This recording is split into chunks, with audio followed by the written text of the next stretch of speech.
Hi, folks. You guys are some of the biggest players in cyber out there. So I thought I would have a little bit of fun.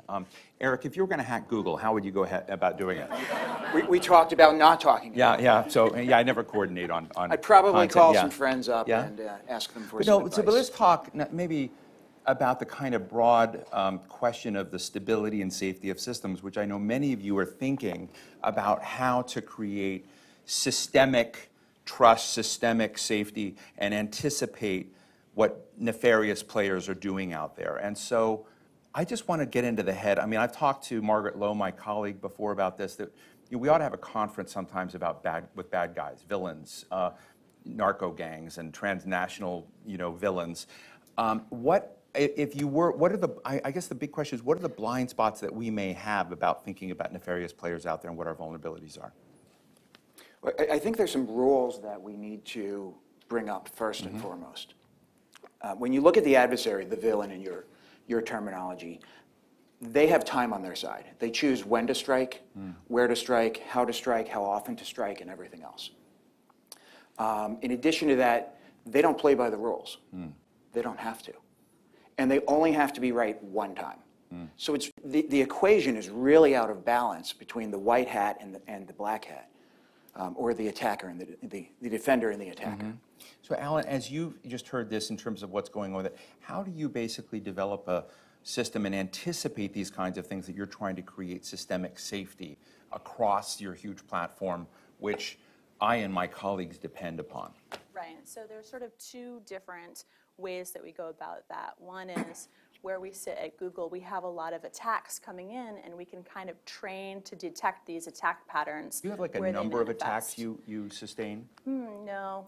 So the other system, the other route that we go is we actually go out and we're looking for the bad things. One of the infrastructures that I work with is known externally as safe browsing, and what we're doing is we're actually crawling the web, looking for things like malware and phishing that are really dangerous and intend to attack kind of everyday folks. And when we find those things, then we can figure out clever ways to route people away from them, like giving them a warning in their browser if they happen to surf in that direction. But what's happening is what happens with adversaries is they are able to adapt just as we try and adapt our systems. And so if you take an example, if you take something like phishing, for example, which is a pernicious issue that has kind of existed forever, and email and the web have just made it difficult. It used to be like spam. Do you guys remember the phishing campaigns? They were horrible. They didn't look like they would trick anyone, but they would go out en masse, and they were playing sort of the And this rule was so of that numbers. people would click on a link? Yes. Yeah. So phishing, someone would click on a link, and then it would impersonate a site that perhaps the person who received the email had an account on, like a bank or some sort of financial services. They're trying to steal that kind of password and login information so they could abuse someone's financial credentials or do something like identity theft. That used to be like spam, these mass campaigns. And spam is, I'm not going to say it's easy to find, but it's easier to find than something that is designed specifically for you to trick you. And so as the adversaries have shifted, now that we have to change how we play the game and kind of shift to adapt to what they're doing now, which is moving from mass campaigns to targeted campaigns. And that's a lot more difficult. It means we need to apply a lot of different tools to that. Allison, did you have personal data that was compromised in the Equifax breach? Did I? Yeah. Perhaps. So when Equifax came out, and I went to the Equifax site, I was interested in this because I bought a house, would like to know how that looked. I found grammatical errors. I'm an editor. I found grammatical errors in the material and information on their website, and to go through it, you had to go through layers of clicked links. And I had to ask, I just had to ask you, what would you do? Given all you know, would you have gone through Equifax's site and clicked those links? Because I thought there was a risk that we were being fooled, and that there was some massive thing here that we were being, because all the things that my IT guy at The Atlantic has taught me, I violated in trying to get down to whether I had been, gone. I am just interested because this is a world-class company, 143 million people's information in this place, and I'm just wondering, we just had an experiment in all the bad lessons, didn't we? I think we're going to have a lot of lessons learned from this, yes, and we continue to learn new lessons learned every day. Susan, would you have clicked on those links? I would have. I mean, one of the things that I think Allison is being polite about is that Equifax did a really, really lousy job here. So not only did they allow the breach in the first place, but actually their response to it put their customers at additional risk, right? So it wasn't just that there was this sort of bad site that even people who are trying to be conscientious couldn't quite tell if it was safe or not. We want it to be easy for people to make good choices. It was also that the way that they designed their response opened up people to phishing attacks. There were all kinds of fake websites that were out there that instead of Equifax 2015, it was Equifax 2016, right? And actually did further compound the harms here. And so I do think that this is a wake-up call, not just for the general public, but also potentially on the Hill, about whenever companies really are not being responsible in this space, either sort of on the front end of protection and on the back end, whether or not we need to be thinking about altering our laws to change sort of the ability of individual people who are harmed by these breaches to seek some kind of remedy. And let's be honest, you didn't even have to be an Equifax customer to lose your data. You didn't even choose to work with them, and you could still lose all of your personal data. I think this is a really important point. Usually we've been thinking about this as customers that have particular relationships that they've chosen to enter into. I have a Gmail account. I made that choice. I agreed to a series of things. I chose Gmail among other choices. Now our data is held by companies where we're not really the customer, we're their product, and we have no ability to control or exercise those market forces in order to ask companies to themselves make better choices. Mark, has Amazon Web been breached, hacked, penetrated? Our platform is helped people get more secure. I mean, that's really I love coming on stage after Gus Hunt. I'm one of our great former customers at the CIA who helped procure a secret region for the intelligence community. And he had the vision, and other government leaders have the vision, and realized that although cloud isn't a panacea, it's still, you just be very crude, you could say about 50% of the things that you normally have to worry about if you're running your own physical infrastructure are taken care of by very professional companies who have a laser focus on building highly secure systems. So it really reduces the kinds of things you need to worry about. You still have to do a good job, but cloud is a big, big step forward, and many, many customers are saying that. I mean, Tony Scott, the former CIO, just a year ago was saying, you should think of cloud providers as like a bank. You put your money in a bank, you don't keep it in a closet. So cloud is part of the moonshot that we need to all do together, because it provides the automation, the scale, the capabilities that are really, really hard to do on your own. So cloud is part of the solution. Do you and Allison feel we're sort of like in an arms race to some degree with this? I was talking to a guy from Raytheon the other day who does a lot of national security-based things, and he said, with AI coming down and maybe what Will Hurd was talking about with quantum computing, we're going to get back to systems and algorithms that create layers of protection and response and sensitivity to things that we don't have necessarily broadly deployed now. So is this something I can begin to relax a little bit more about because of the technological advancement? And then I want you to tell me, what are the bad guys going to do after we get, AI and, smart algorithms? You've got it, but you've got to remember the rules. Wait, don't tell me yet. Yeah, go ahead. Don't relax, but at least recognize that, modern IT modernization understood broadly, which includes obviously increasing security posture, is going to really help. And when we work with customers who make those changes, even something as simple as just kind of lift and shift, people think, well, why would it be better to run an application that used to run on premises, run it in the cloud? The fact is the cloud provides a whole set of new metadata and information and controls around it. It creates kind of an envelope or wrapper around that. And so we have customers that say, look, I'm much more confident that same app running in the cloud. Pretend you're trying to sell me, because I don't understand what that means. Okay. So you've got a wraparound and someplace in the cloud.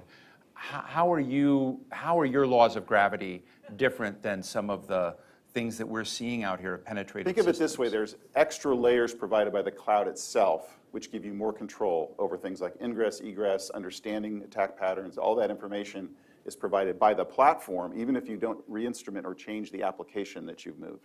Economies of scale to defense. Yeah. Yeah, I mean, I'm very bullish on cloud. I think that it's going to be great for enterprises because have you guys heard of the term the security poverty line? I No. need to give credit to Wendy neither. But Hashtag security poverty the line. security poverty line is this idea that you need to spend a certain amount to get to that minimum bar of defense that a company would expect, for example. So if you sort of think about that, most enterprises, we hope, are above that, and cloud's really going to help make it easier for folks to get above that. But small businesses and individuals are probably all below that, is sort of the downside of that. So one of the reasons why I'm bullish on cloud and machine learning and some of the other advances in technology is that that means that we can sort of automate these things as services and have them be more broadly available, as opposed to what we have now, which is a lot of companies making decisions about how to design their defenses and try and manage attacks coming from the outside on their own. How are you going to take them on? So machine learning, artificial intelligence, the cloud, I've got to be right one time, right? I can be right, I can work where I want to. Machine learning, when you're working with it, it's programmed by humans. There aren't enough humans. We can break the models, right? We can do data poisoning, overflow the model, and skew it. Think of it, I'll give you an example. We're pretty good at predicting weather these days. When humans are on top of the machine models, we're even better at predicting weather. Yet we still can't predict earthquakes. So I can tell you where a hurricane is going to hit, but I can't tell you when or where an earthquake is going to hit. Tesla, let's look at cars, right? We've got machine learning, artificial intelligence, they can self-drive. The equivalent I would give you to a cybersecurity world, because remember, I get to make the rules. Your car's going down, it understands there's a car on your right, a car on your left, coming up in a 55-mile-per-hour speed zone. All of a sudden, I move the road over here. What does the car do? It's not programmed for it. The machine can't handle it. We will be much better with machine learning and artificial intelligence. It is not a silver bullet, though. Should we all go back to cash? I mean, I just worry. Slow us down a little bit. Yeah, I mean, that did. But I mean, sorry. you're raising interesting points. Let me raise another kind of, before I go to Susan, and who's a co-editor of the Lawfare blog? I'm the managing editor. So thank you for the Lawfare blog. It's just one of the great reservoirs of smart thinking, a lot of issues.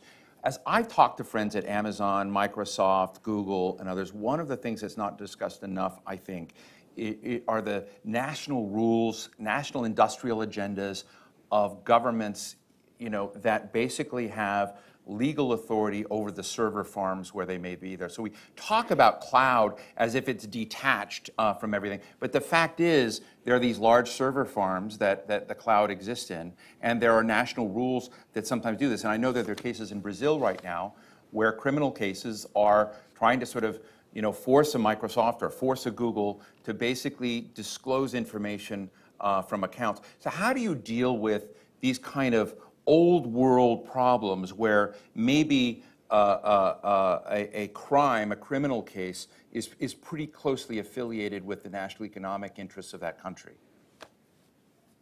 Everybody's trying, so the industry in general is taking the view that we're not going to build special features just to enable access. Right. And moreover, we're building more and more features that enable, by the use of cryptography, such that the provider can't access the customer data. Right. So if you combine those two trends, you'll see, I think, a positive outcome, which is, privacy and security for all. And government, obviously we have to comply with all the laws of the countries where we operate. Right.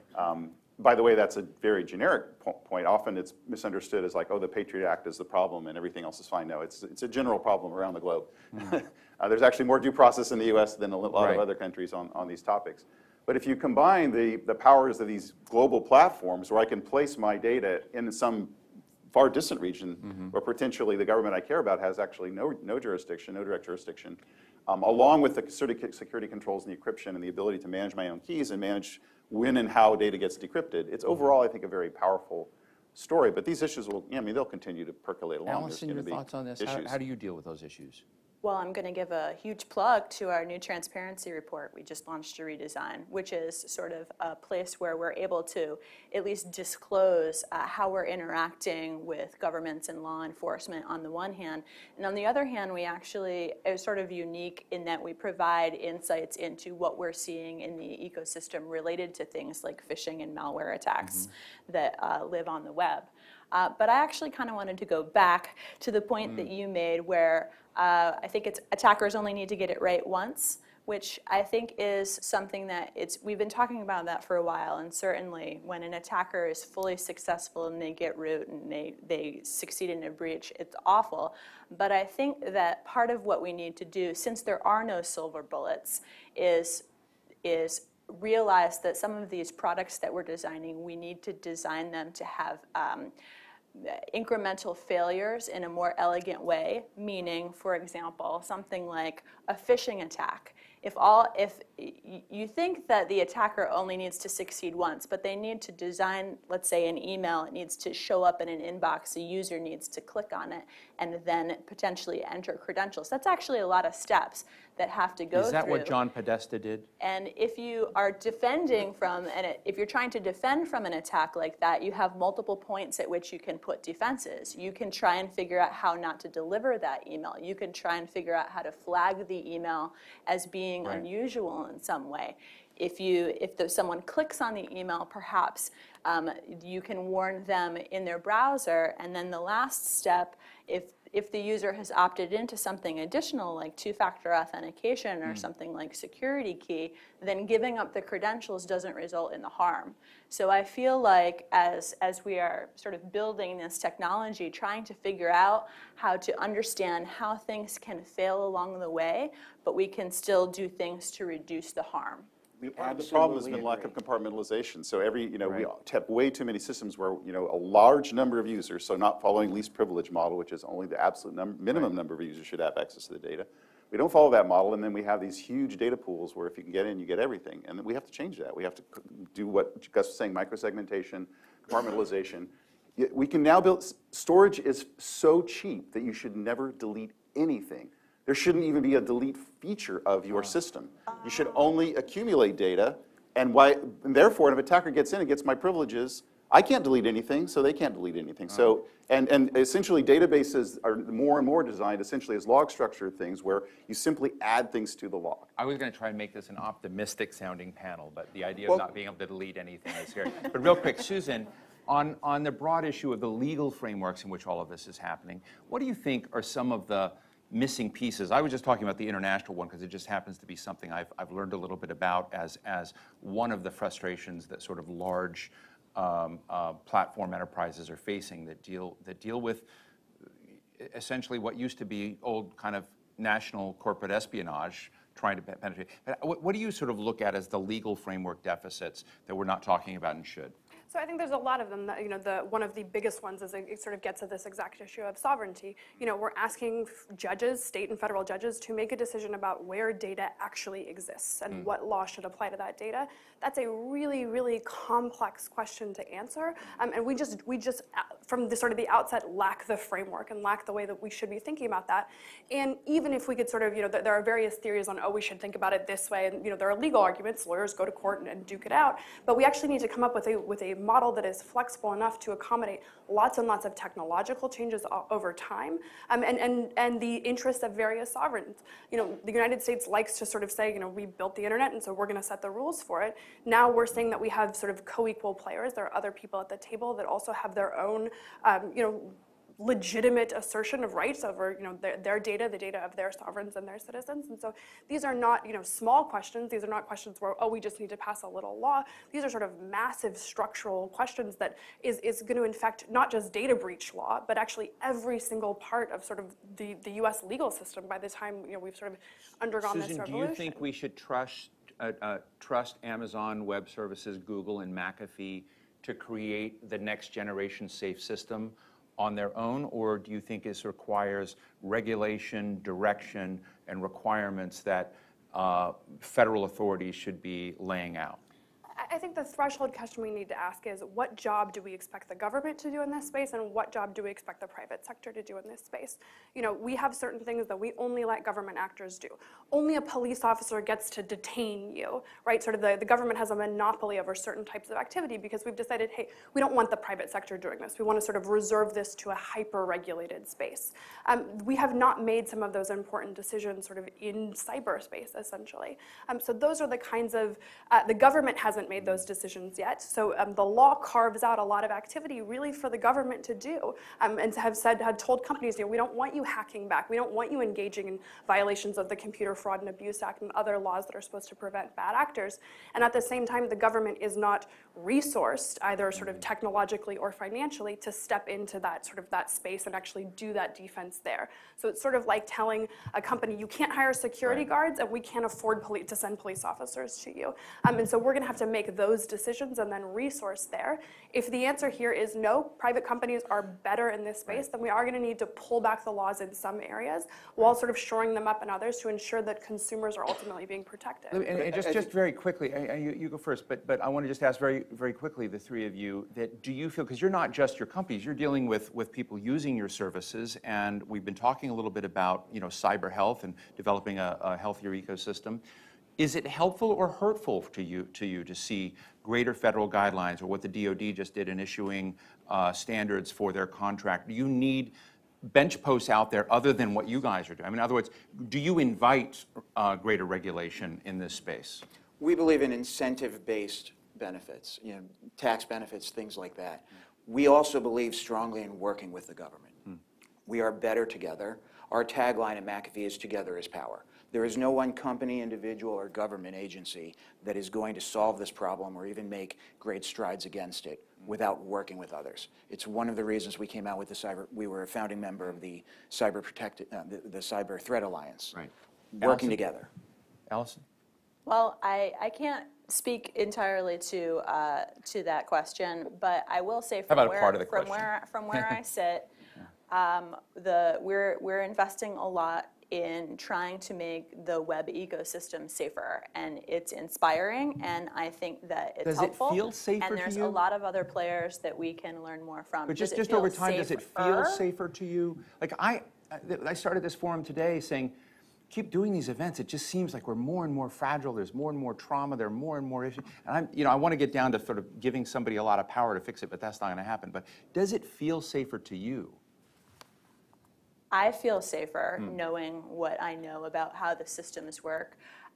But again, the threat model keeps changing. Adversaries keep changing how they operate. I'm very aware. Mark?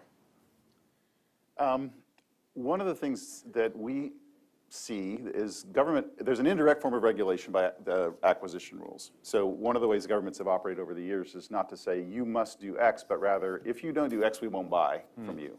And I think that's actually been a pretty good balance for a lot of vendors. So for example, one of the most rigorous security and compliance regimes that we operate under, that Google and others operate under, is the FedRAMP regime. So it's very rigorous.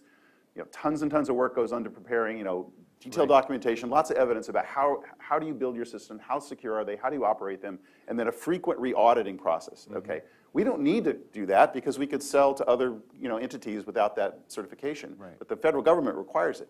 Guess what? Banks love it.